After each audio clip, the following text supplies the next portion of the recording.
जाइए आप, बहुत सारी जगहों पर गाय की स्लॉटरिंग हो रही है, बैल की स्लॉटरिंग हो रही है। उसको रोकना चाहिए। हम तो चाहते हैं कि गौ माता की स्लॉटरिंग नहीं होना चाहिए, हो रही है यहाँ पर। और इस तरह की बातें लाकर सिर्फ और सिर्फ पोलराइजेशन करने की बात है और कुछ नहीं।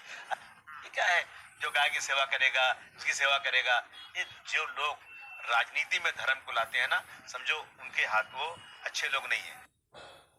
अब महामंडलेश्वर स्वामी शैलेशानंद जी, आप बताइए, आपका क्या मत है? क्या शंकराचार्य जैसे सनातन के शिखर पुरुष को इस तरह से राजनीति में आना चाहिए, या आपको लगता है कि नहीं वो सही कर रहे हैं?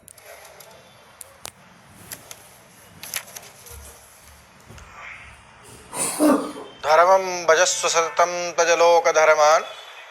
सबसे बड़ी बात है कि देखिए, जो उन्होंने कहा वो राजनीति या धर्म की राजनीति की बात नहीं है। बात यह है कि गौ माता हमारी आत्मा है। गौ धन सब लोग इस भारतवर्ष में गौ धन का प्रयोग करते हैं, गौ का दूध पीते हैं, गौ का सभी प्रकार से उपयोग करते हैं।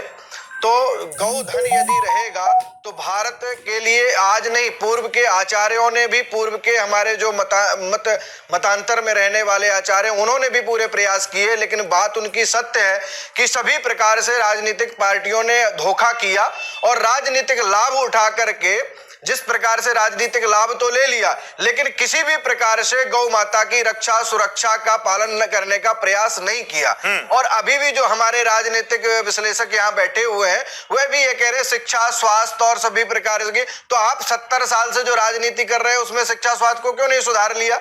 सुधारना चाहिए था, बहुत सारे और कार्य करने चाहिए थे। यहाँ तो बात है कि देखिए, शंकराचार्य जी हमारे पूजनीय है और हमारे परंपराओं के एक शिखर पुरुष है। उन्होंने जो कहा है वो सही कहा है कि भाई साधु संतों का भी एक मत है कि हमारे सामने गौ हत्या हो रही है, गौ मांस लोग काट रहे हैं, खा रहे हैं, और जिस प्रकार से अपना यहाँ पर सनातन को मानते भी हैं, मठ मंदिरों में जाकर।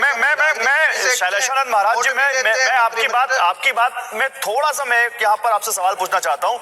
शंकराचार्य धर्म का प्रसार करें, प्रचार करें, मार्गदर्शन करें, ये तो उनकी भूमिका है ही, और वो ये लगातार कर भी रहे थे। गौ हत्या को बंद करवाने के प्रयास भी वो आज से नहीं कर रहे हैं, लगातार कर रहे हैं। लेकिन क्या वो जिस तरह से एक्टिव पॉलिटिक्स में आ चुके हैं अब, और जिस तरह से चुनावी मैदान में आ गए हैं, अपने कैंडिडेट उतार रहे हैं, क्या इससे अब, क्योंकि वो शंकराचार्य है, उनकी गरिमा है, उनकी एक मर्यादा है, राजनीति के दलदल में आएंगे तो क्या उस मर्यादा पर, क्या उस गरिमा पर अब आरोप प्रत्यारोप होगा, उस पर उनके खिलाफ बातें होंगी, तो क्या ये उनको शोभा देगा? वो कहाँ राजनीति में आ रहे हैं? उन्होंने कहा कि हम अपने कैंडिडेट उतारेंगे जो गौ पालन गौ रक्षा की बात करेंगे। वो राजनीति में नहीं, वो धर्म के आधार पर रह करके राजनीतिक के लोगों को ही राजनीति में उपस्थित कर रहे हैं। तो इसमें कोई बुराई नहीं। सच्चाई है कि जो भी हमारे गौ माता की, राष्ट्र की सुरक्षा, देश की सुरक्षा, सभी जो भारतवर्ष के नागरिक हैं उनकी शिक्षा स्वास्थ्य और समृद्धि की बात करेगा, वही नेता इस भारतवर्ष में राज करना चाहिए। महाराज जी 243 सीट पर अपने कैंडिडेट दे रहे हैं, घूम घूम के वहां पर अपने कैंडिडेट्स के लिए प्रचार करेंगे, अपने उनका जो एजेंडा है उसके लिए बात कर रहे थे, तो और राजनीति होती ही क्या है? देखिए,